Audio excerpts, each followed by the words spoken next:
तो सबसे पहले बात दिल्ली में प्रदूषण की, जिसको लेकर सियासी जंग शुरू हो गई है।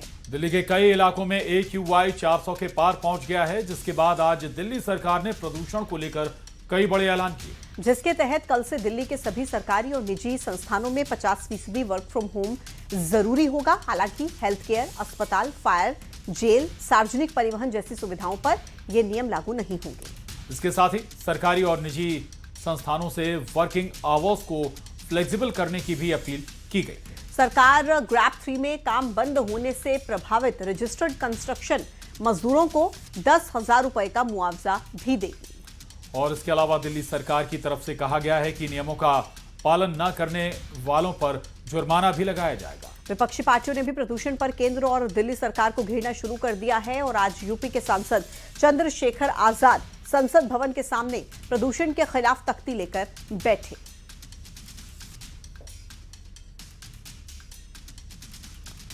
बता दें आपको, प्रदूषण राजधानी दिल्ली में खतरे के निशान से काफी ऊपर जा पहुंचा है। AQI 400 को क्रॉस कर चुका है आंकड़ा, और इसी के बाद अब कई एहतियातन कदम दिल्ली सरकार के जरिए उठाए जा रहे हैं। वर्किंग में भी कुछ तब्दीली की गई है। इसके अलावा ग्रैप 3 के नियम लागू किए जा रहे हैं। बिल्कुल 50% वर्क फ्रॉम होम को लेकर निर्देश जो हैं सरकार की तरफ से दिए गए हैं। 50% वर्क फ्रॉम होम होगा।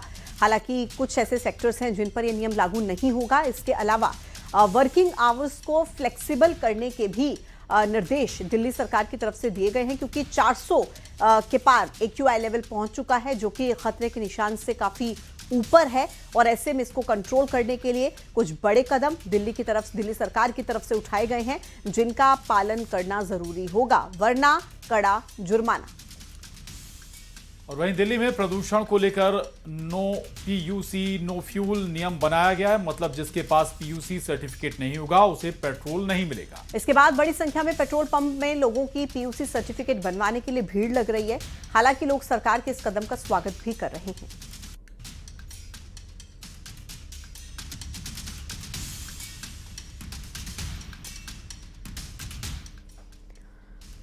अब बात नेशनल हेराल्ड केस की, जिसको लेकर कांग्रेस ने केंद्र सरकार के खिलाफ प्रदर्शन किया है।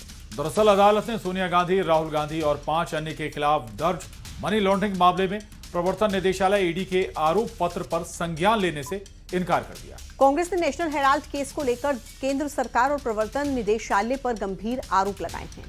उन्होंने कहा कि बीते कई वर्षों से सोनिया गांधी और राहुल गांधी को ED की ओर से बार बार समन भेजा गया, जिसका कांग्रेस लगातार विरोध करती रही। कांग्रेस का यह भी कहना है कि केस पूरी तरह से गलत है, बेबुनियाद है और बीजेपी ने ED का इस्तेमाल किया है। और अदालत के फैसले के बाद कांग्रेस ने सरकार के खिलाफ मोर्चा भी खोल दिया। दिल्ली से लेकर देश भर में कांग्रेस ने प्रदर्शन किया। दिल्ली, भोपाल, रायपुर में कांग्रेस ने जंगी प्रदर्शन किया। तस्वीरें आपके सामने हैं भोपाल, दिल्ली और रायपुर की।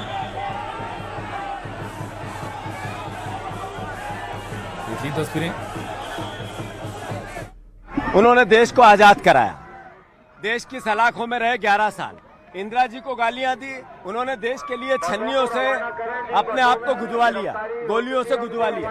राजू जी ने चिथड़े उड़वा लिए। सोनिया जी ने प्रधानमंत्री का पद त्याग किया। राहुल गांधी ने 4,000 किलोमीटर की पदयात्रा की।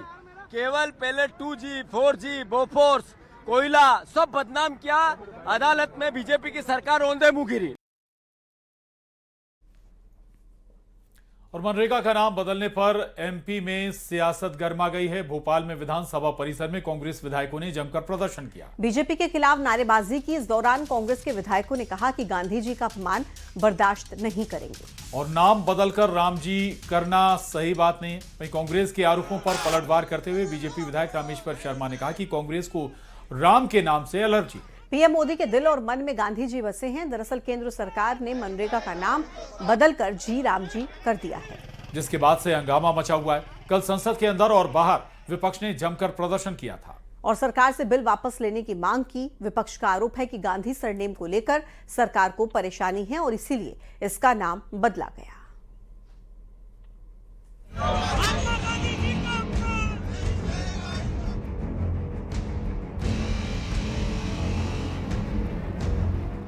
मनरेगा का नाम बदले जाने पर देश से लेकर प्रदेश तक सियासत गर्मा गई है। एमपी मनरेगा का नाम बदलने पर कांग्रेस ने बड़ा हमला बोला है। विधानसभा परिसर में कांग्रेस विधायकों ने जमकर प्रदर्शन किया और बीजेपी के खिलाफ नारेबाजी की।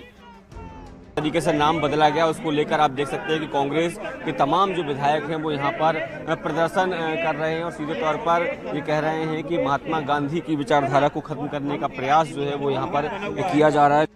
कांग्रेस विधायकों का कहना है कि महात्मा गांधी जी का अपमान बर्दाश्त नहीं किया जाएगा। मनरेगा का नाम बदलकर जी राम जी करना सही नहीं है। कांग्रेस के आरोपों पर पलटवार करते हुए बीजेपी विधायक रामेश्वर शर्मा ने कहा, कांग्रेस को राम के नाम से एलर्जी है। पीएम मोदी के दिल और मन में गांधी जी बसे हैं। कोई गरीबों के लिए बहुत उत्थान वाला काम करते तो हम स्वागत करते। हमारी बनी हुई योजना, यूपीए की बनी योजना का नाम बदलकर राम जी के नाम पे करना, ये कोई ठीक है? इनको कुछ करना तो है नहीं, यही काम करना है कि विवाद कैसे खड़ा हो, केवल विवाद करना, आपस में बांटना, ये इनका काम है, वही कर रहे हैं। मोदी जी गांधी जी के राम राज को जमीन पर उतारने के लिए निरंतर मेहनत कर रहे हैं और इसलिए गांधी जी के स्वप्न और गांधी जी का संस्कार ये भारतीय जनता पार्टी का मूल है। कांग्रेस को राम से इतनी एलर्जी क्यों है? कांग्रेस राम विरोधी क्यों होती जा रही है?